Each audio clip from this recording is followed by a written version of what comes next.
Randomness, ये human mind के लिए कभी कंफर्टेबल नहीं होता। We are wired to search for patterns, predictable signals. क्योंकि जब हम कुछ एक्सपेक्ट करते हैं और बाद में वो रियलिटी बन जाता है, देन इवन अनकंफर्टेबल चीज़ें भी एक्सेप्टेबल फील होने लगती हैं। आज पल्सर NS160 को राइड करते हुए मैंने एग्जैक्टली यही चीज़ फील की। This machine vibrates at higher RPM, noticeable, but here's the strange part, it doesn't feel wrong, and that raises a question, why? Let me explain.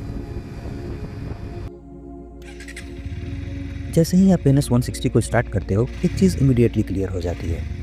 Crank time काफ़ी short है, ignition देते ही engine fire हो जाता है और almost उतनी ही जल्दी एक स्टेबल आइडल पे सेटल भी हो जाता है।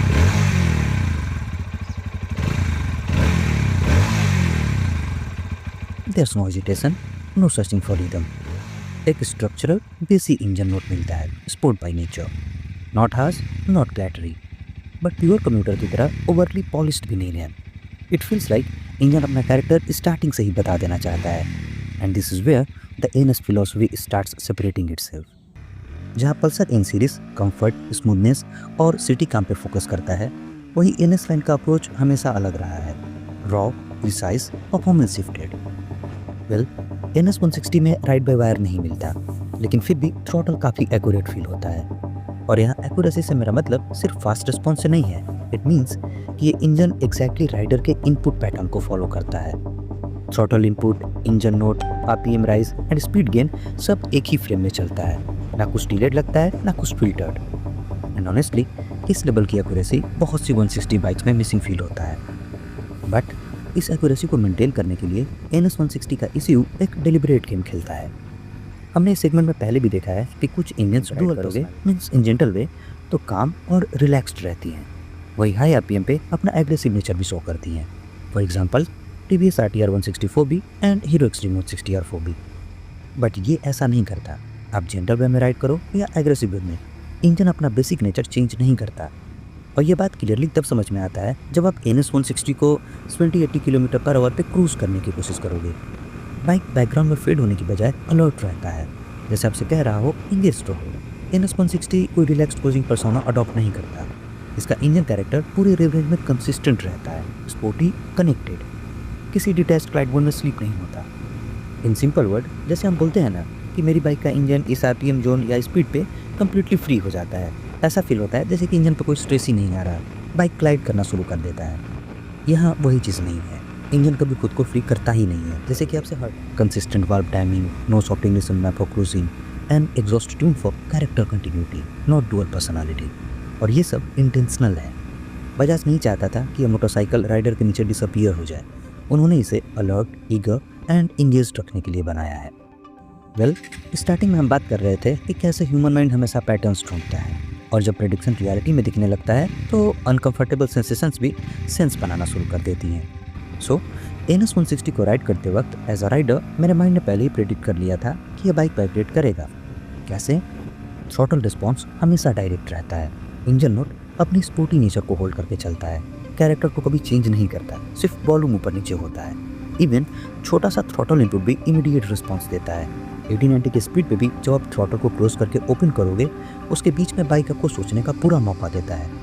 क्लीन रोल अप भी पॉसिबल है एंड इक्वली एक क्लीन रोल ऑन भी, almost like breathing in and breathing out. ये कंटिन्यूटी, ये लैक ऑफ फिल्टरिंग, इन्हीं से समझ में आ जाता है कि जब RPM ऊपर जाएगा ये इंजन अपना एफर्ट नहीं छिपाएगा, and that effort is vibration. जैसे जैसे रिब्स राइज करते हैं, यब वाइब्रेशन अपीयर होने लगता है। फुटपेक्स पे, सीट पे नोटिसेबल वाइब्रेशन मिलते हैं, बट वो अचानक से नहीं आते, ना ही रैंडम स्पाइक करते हैं। They rise linearly, perfectly tied to RPM। This is not imbalance, this is not mechanical distress, this is inertia talking. Light weight crank, sharp ignition timing, minimal isolation. Engine आपको खुद से protect नहीं कर रहा, वो आपसे ऑनेस्टली कम्युनिकेट कर रहा है, और खुद से कि आपको स्टार्टिंग से ही मौका देते आ रहा है कि आप उसे प्रेडिक्ट कर लो। और यही होता भी है, engine is working. High RPMs पे ये वाइब्रेशंस कभी डिसअपीयर नहीं होते और ना ही सडनली एक्सप्लोड करते हैं, कंसिस्टेंट रहते हैं। ओवरऑल आपको फील तो होगा बट डिस्टर्ब नहीं करते। एंड इस बिहेवियर को इंप्रेसिव एक और फैक्ट बनाता है कि मोटरसाइकिल की बाकी की कंपोनेंट्स इसे कितने अच्छे तरीके से सपोर्ट करते हैं। Gearbox mechanically honest feel होता है, no fake smoothness, no confusion. अगर आप सही टाइम पे शिफ्ट करो तो रिवार्ड भी तुरंत मिलता है। बट हाँ, कभी कभी बहुत लो स्पीड पे जब आप गियर को चेंज करोगे, स्पेशली फर्स्ट टू सेकेंड और सेकेंड टू फर्स्ट, गियर तो चेंज हो जाते हैं बट स्पीडोमीटर थोड़ा लेट अपडेट करता है, जिसको हम सेंसर रिजोल्यूशन का प्रॉब्लम बोल सकते हैं, गियर बॉक्स का नहीं। वही क्लच रिपीटेड यूज़ के बाद भी कंसिस्टेंट रहता है, फेड नहीं होता, एंड हीट मैनेजमेंट भी कंट्रोल्ड है। हार्ड राइडिंग के बाद भी ना परफॉर्मेंस ड्रॉप होता है ना हार्सनेस। बस जब इंजन हीट हो जाता है तो आपको आइडल पे एक फेंट मैकेनिकल साउंड सुनाई देती है, जो कि ऑयल सर्कुलेशन का काम है, स्ट्रेस या स्ट्रगल नहीं। और ये सारी चीज़ें एक ही बात कंफर्म करते हैं कि ये इंजन एज पे काम नहीं कर रहा, ये अपने डिज़ाइन विंडो के अंदर काम कर रहा है। सो ओवरऑल पल्सर NS 160 अपना ट्रू नेचर क्लियरली रिवील कर देता है। ये इंजन ना कम्प्लीटली फॉरगिविंग है और ना ही ओवरली डिमांडिंग। छोटी छोटी गलतियों को टॉलरेट कर सकता है, स्पेशली मिड एज में काफ़ी चीज़ों को माफ़ कर देता है। But at the extremes like बहुत लो RPM पे या हाई RPM पे, ये आपसे भी एक्सपेक्ट करता है कि आप इसकी रिस्पेक्ट करो। Despite the engagement, despite the vibrations, despite the constant eagerness, bike से उतरने के बाद आप थके हुए फील नहीं करते, मेंटली अलर्ट होते हो, इमोशनली सेटिस्फाइड फील करते हो, एंड दैट्स द बैलेंस। एक और बात क्लियरली समझना जरूरी है, ये फीलिंग सबको पसंद नहीं आता।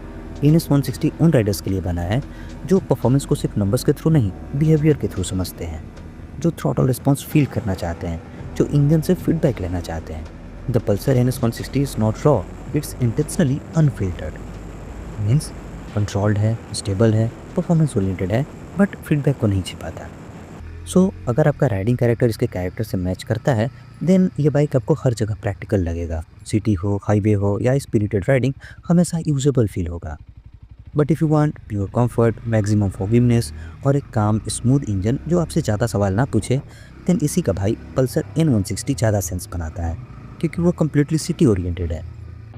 और मैंने आपसे पहले भी बहुत बार बोला है कि प्रैक्टिकलिटी हमारी राइडिंग स्टाइल के ऊपर डिपेंड करता है। तो एक बाइक को सेलेक्ट करने से पहले आपको खुद से भी कुछ क्वेश्चंस करने जरूरी है, and you know it very well. Okay then, see you in the next one. Till then, ride hard, ride safe.